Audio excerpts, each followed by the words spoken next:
নোয়াখালীর কুয়াকাটায় সূর্যোদয় আর সূর্যাস্তের অপরূপ সৌন্দর্য ও পর্যটন শিল্প ঘিরে নতুন সম্ভাবনার দ্বার খুলছে। রাখাইন সংস্কৃতি ও সাগরকেন্দ্রিক বিশেষ ট্যুর পরিকল্পনা নিয়ে কাজ করছে স্থানীয় পর্যটন উদ্যোক্তারা। পর্যটকদের জন্য রাখাইনদের ঐতিহ্যবাহী ঘর, পোশাক ও খাবারের অভিজ্ঞতা সরাসরি উপভোগ করার ব্যবস্থা রাখার উদ্যোগ চলছে। আমাদের স্পটগুলি রয়েছে, সেখানে বর্ষার মৌসুমে অনেক যাতায়াত ত্রুটি থাকে, সেই জায়গাগুলো আমরা পরিদর্শন করেছি। বিশেষ করে আমাদের লেম্বুর বনে, কাউরচরে, গঙ্গামতিতে যাতায়াত ব্যবস্থাগুলো ঠিক আছে কিনা। পাশাপাশি যেহেতু নদী ট্যুরের একটা বড় এইখানে জনপ্রিয়তা রয়েছে, অর্থাৎ সুন্দরবনের ম্যানগ্রোভ সাইট পরিদর্শন করা যায়।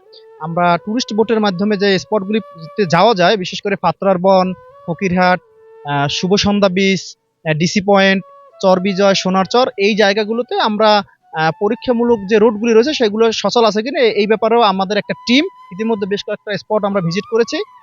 এবারে পর্যটন মৌসুমে আমরা রাখাইনদেরকে নিয়ে আলাদাভাবে একটু নজর দিতে যাচ্ছি। এবার রাখাইনদের যে ঐতিহ্য কালচার আছে এটাকে আমরা একটু ভিন্নভাবে এবছরে, অর্থাৎ এবছর থেকে সামনের দিকে আমরা একটু আলাদাভাবে তুলে ধরার চেষ্টা করতেছি। যেমন তাদের কিছু ঐতিহ্যগতভাবে তাদের কিছু পিঠাপুলি আছে, তাদের পোশাকে যে আলাদা একটা ভিন্নতা আছে, আমরা চাচ্ছি এটাকে তুলে আনার জন্য। স্থানীয় উদ্যোক্তারা জানান, এই পরিকল্পনা বাস্তবায়ন হলে পর্যটন শিল্পকে ঘিরে স্থানীয়দের জন্য নতুন কর্মসংস্থান সৃষ্টি হবে। হোটেল, মোটেল, পরিবহন, গাইড এবং হস্তশিল্পের বাজারও আসতে পারে গতি। বিশেষ করে রাখাইন সম্প্রদায় রয়েছে আমাদের এখানকার কুয়াকাটা ভ্রমণে আসা যারা পর্যটক আসে তাদের এটা হলো একটা অন্যতম একটা আকর্ষণ। রাখাইন সম্প্রদায় তাদের ফুড, তাদের নিজস্ব যে কৃষ্টি কালচার, এগুলি ফুটিয়ে তোলা। পাশাপাশি হলো এখানে বিশাল একটি জোন রয়েছে, সেটা হলো যে মৎস্য সম্পদ।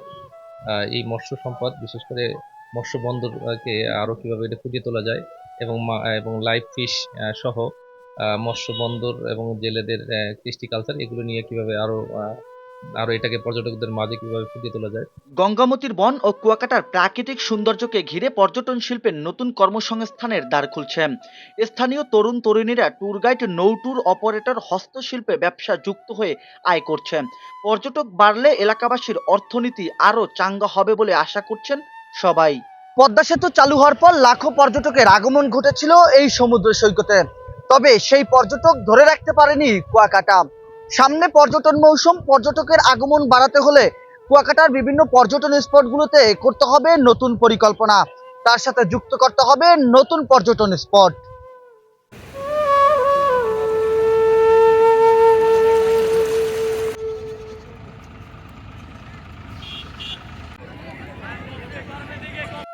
এদিকে গঙ্গামতির বন, লাল কাঁকড়ার দ্বীপ ও ডলফিন পয়েন্টকে ঘিরে ইকো ট্যুরিজমের সম্ভাবনা কাজে লাগাতে উদ্যোগ নেওয়া হয়েছে।